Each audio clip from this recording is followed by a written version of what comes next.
Welcome back, Troglodytes, to the Trogly's Guitar Show. Today we have a beautiful, almost unaged 1984 Gibson Les Paul Custom in the very desirable Silverburst finish. Now, Silverburst did not exist as a finish until 1978. Yes, there are a few 1977 dark backs out there where they only had the burst on the front and were completely black on the back. However, the first production year is 1978, but there weren't a lot of them made that year, so 1979 is kind of that first year where you start to see more and more of these. The Silverburst finish starts to kind of disappear in the mid-80s. I think the last occurrence that I can think of off the top of my head right now is the 1988 Showcase Edition series where they did a Silverburst standard. Then the finish just kind of disappeared for a while until they reissued it. So Silverburst customs are very desirable because people just like the way they look. They have a completely different vibe, and a lot of people swear that the metallic paint of these makes them sound different than any other Les Paul custom. A lot of that comes from a guitarist from the band Tool. His name is Adam Jones. He is kind of the one that said that, and then a lot of people ran with it. Do I think there's a huge tonal difference? No, but I think these guitars are really cool looking, and they do inspire you to play a little bit different music than if you were playing like a Sunburst custom or a Tobacco custom. These guitars just feel like they're meant for dark metal heavy riffs. They're just a very untraditional finish. Finding a vintage Silverburst that hasn't aged is becoming increasingly difficult because as the clear coat yellows on these guitars actually turn green. I know I had a completely aged version on this channel not too long ago that was basically just a big green snot burst.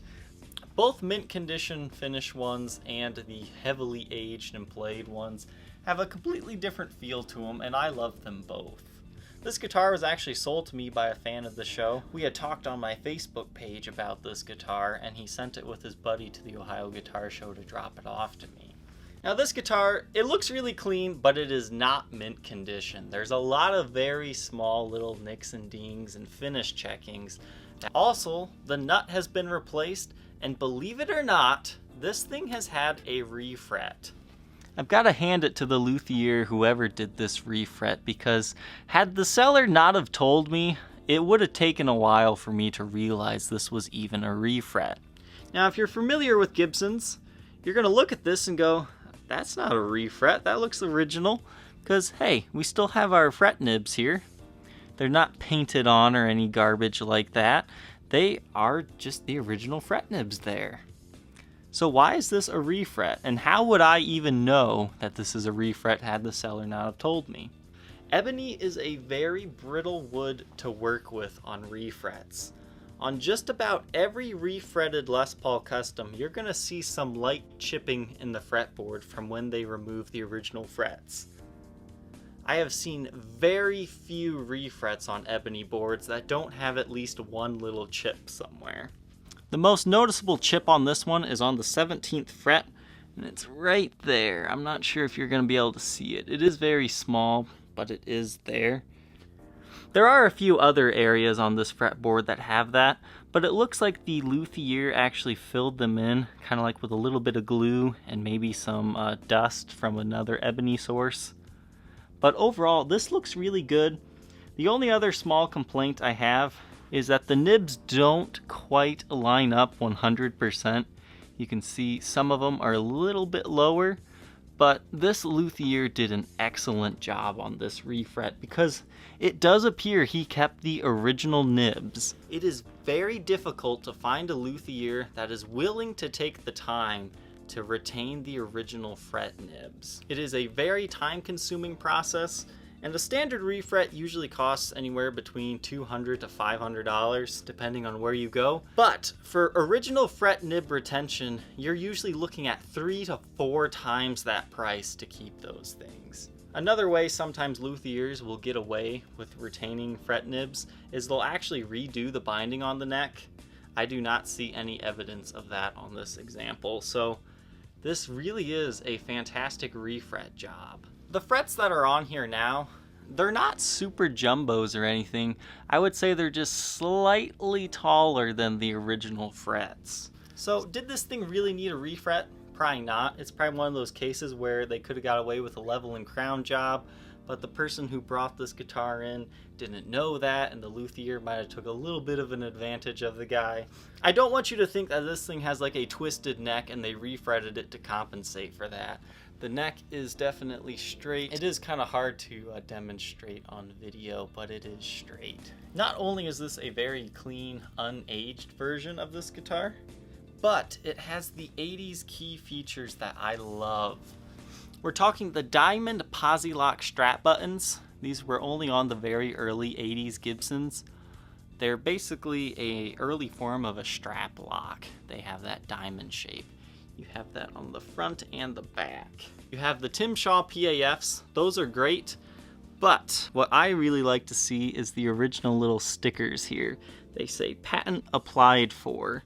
Sometimes people will take those off or they'll fall off over the years, so it's always really cool when you can still see them on there. The next and perhaps my favorite 80s feature is the flip out winding tuners. They have these little ninja stars that I call them. They kind of help you change your strings a little bit faster just in case you don't have a speed winder. Now if you have an electronic speed winder, are these going to replace you using that? No. But if you're just using that plastic one, these things are just about as fast as those. So they are very cool and they just fold right in. Now the man who sold me this guitar, he thought a few of these tuners were shot because they were really hard to turn, and they were. I think it was this one and maybe this one. What had happened is over the years, they had loosened a little bit. I just want to take a moment here to educate you guys of how to maintain your flip out winding tuners. Normally on these tuners, they have a little screw at the end here that can help you tighten these down or loosen it depending on what you need. But these don't have that. So a lot of people freak out and get confused. They don't know how to tighten these down. But all you gotta do is take that off, and there you can see that little screw. Thankfully, I was able to salvage the original tuners on this one, so they are good to go. They just needed some tightening. Another very early 80s part is the 7-point adjustment bridge. Now this guitar is too late to have one of those. I made a separate video of those. I believe it's like 1981, 1982, where you can sometimes see these. But being in 84, it's way too late for that. But that's the only special 80s part this one's missing. Now, I do believe it's around 1983 when they do start doing weight relieving, but these guitars are not light still. This one weighs 10 pounds, 8.1 ounces, and the weight relief this one has is that Swiss cheese holes, but again, you really can't tell it. Without that, this would probably be a 12-pound guitar. The neck profile on this one is a 60 slim. So this particular one has a maple top, mahogany back, mahogany neck, and ebony fretboard. Now depending on what year of a vintage Silverburst you get, you can get ones that have maple necks if you prefer that. Alright, let's go ahead and talk about the tone of this guitar. This is just your typical Les Paul setup. You have your 3-way switch and your 2 humbuckers. No fancy electronics, no coil splitting, coil tapping, any of that decibel boost stuff. It's just your standard guitar. So your neck pickup's definitely going to be fattier sounding. This one sounds like this when clean.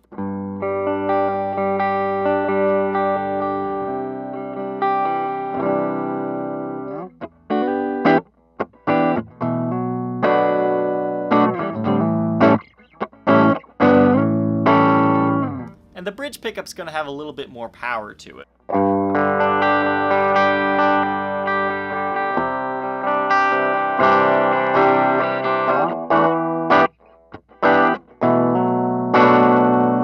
Then, in the middle position, when you blend the two,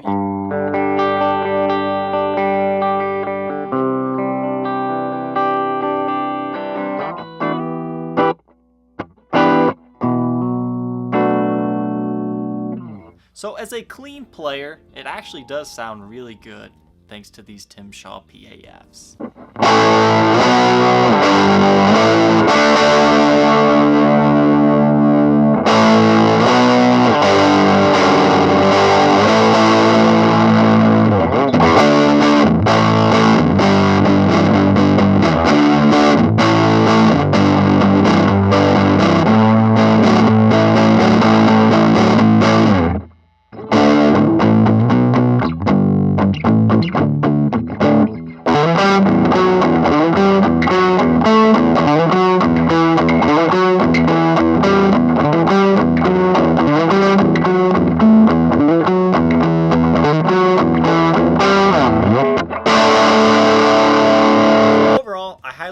suggest you checking out a Silverburst custom.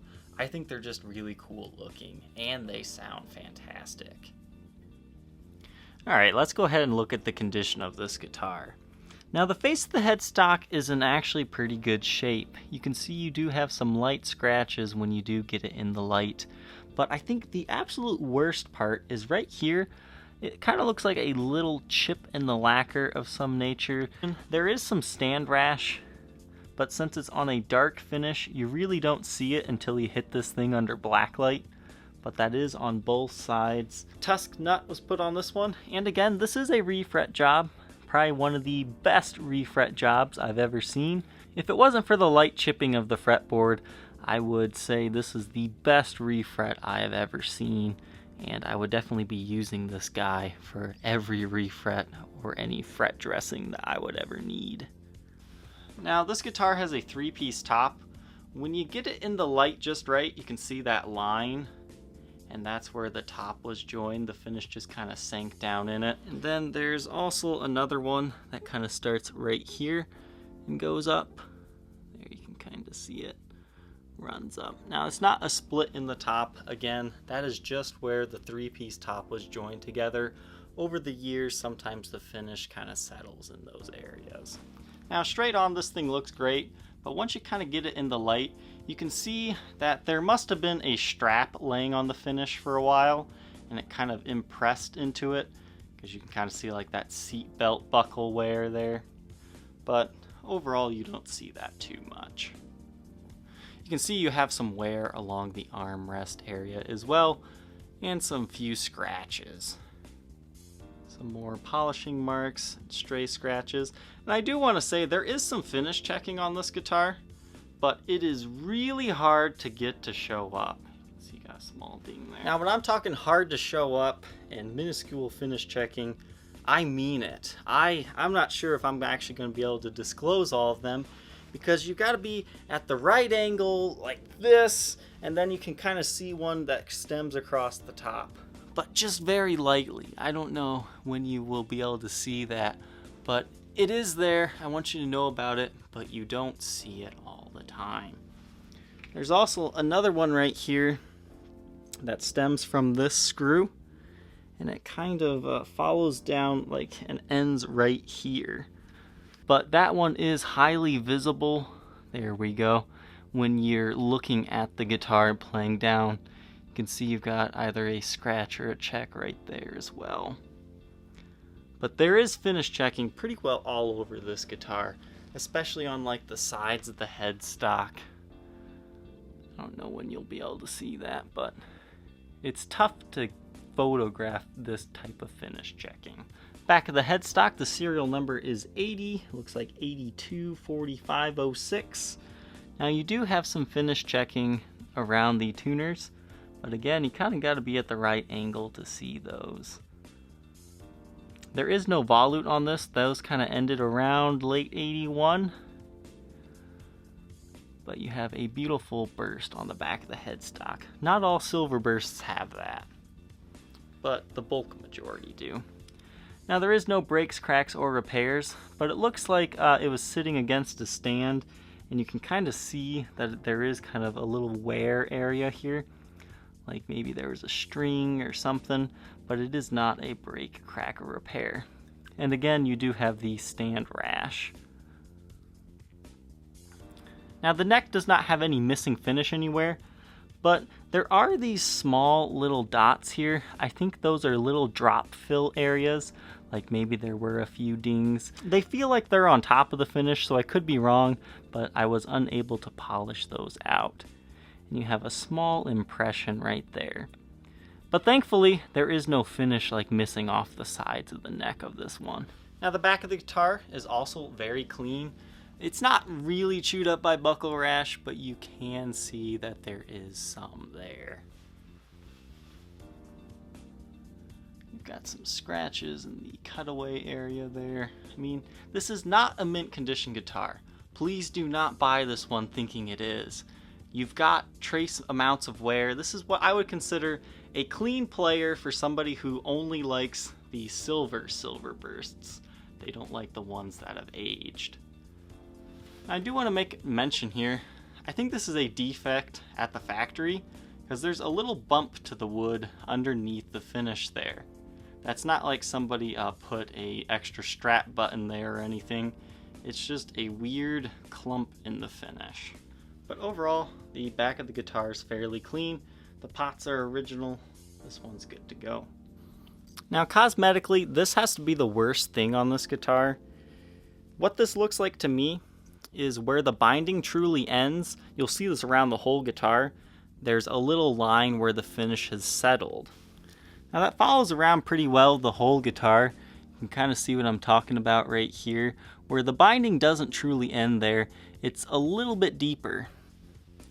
So what this is that same line, but it must have got caught by something at one point in time. So it looks like a crack, but it's not. It's just kind of a chipped finish area, and you can see the mahogany underneath.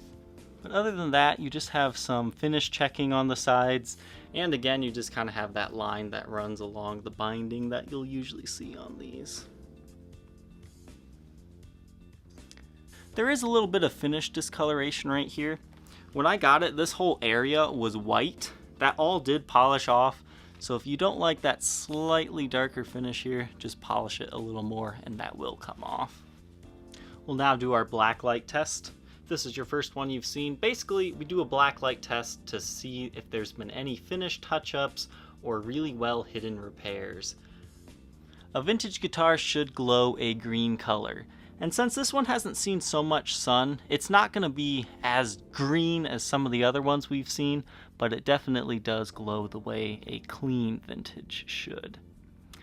So you don't really have anything on the front of the headstock. You can see once again that little ding I was talking about. But everything's good there. Front of the body, definitely glowing the way it should here. No missing patches of finish or anything like that. Back of the headstock, definitely glowing the way it should.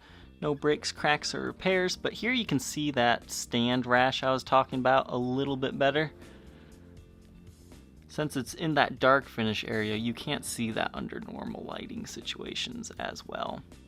And here's those little drop fill areas I was talking about.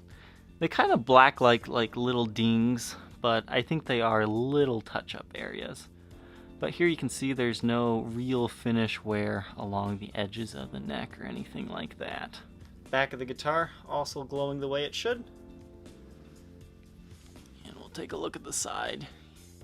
You can see the finish was broken a little bit in that area where the finish chipped due to that line forming where the binding truly ends. So overall, the Silverburst Custom looks really clean. It looks mint condition, but once you start looking at it, there is quite a bit of wear and tear to it. It is not mint condition. Please don't think it will be when you get it. It's just kind of a really clean guitar. This guitar does come with its original Gibson Generation 3 chainsaw case. This is the bulkier molded plastic version with the metal latches. And all three of them are still present and functioning, but the Gibson badge is missing and somebody replaced it with what looks like a kiss sticker. Overall, this case is actually in pretty good shape. Not a lot of scratches, nicks, dings, or anything, but it does have some wear. The interior is blue, and I think blue is the best interior for these really nice condition Silverbursts because it really does pop the finish. Now the padding around the headstock area is falling down. One of these days I'll just get a hot glue gun so I can do this myself. But that's all you really need to do is glue this back up like there.